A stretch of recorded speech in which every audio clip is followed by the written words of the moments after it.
Honeybees alone pollinate 80% of the flowering plants, including more than 130 types of fruits and vegetables.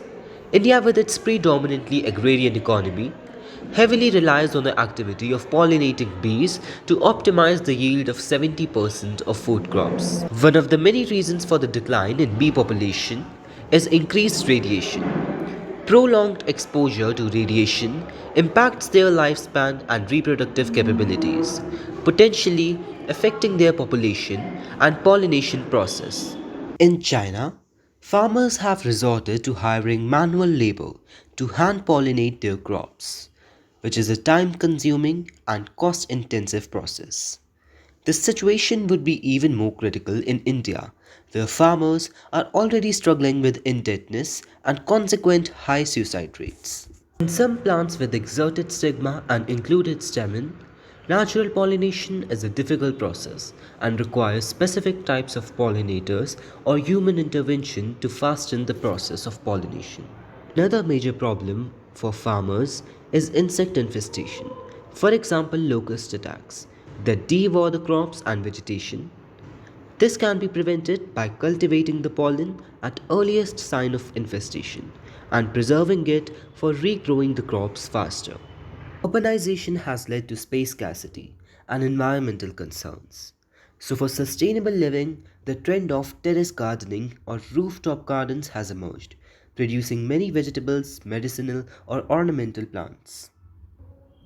But on higher rooftops, lack of pollinators becomes a concern. Bees may not be able to access the area, which can slow down the process of pollination. Firstly, we need to find a bisexual flower or a unisexual staminate flower. So, taking hibiscus for example, we can simply collect the pollen, but first we need to insert the stamen between the space between the outside clip and the inside clip. Then, using the upper handle of the device, we'll simply extract the pollen.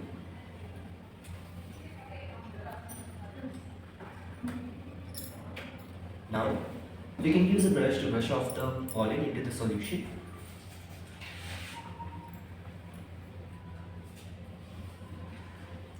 Now, as you can see, the pollens have been collected into the collecting pouch. Now, we can use this solution to preserve for later use, for example in the next agricultural seasons, or we can simply spray the solution or pour it onto the stigma of a female flower. This method can also be used to extract pollen from inserted pollens. For example, in this flower, the pollens are very deeply inserted into the flower. So we can simply,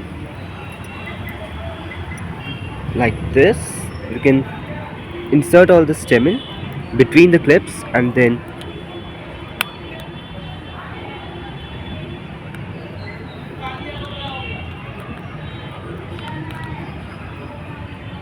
on extracting. Now we can use a brush to brush off the pollen.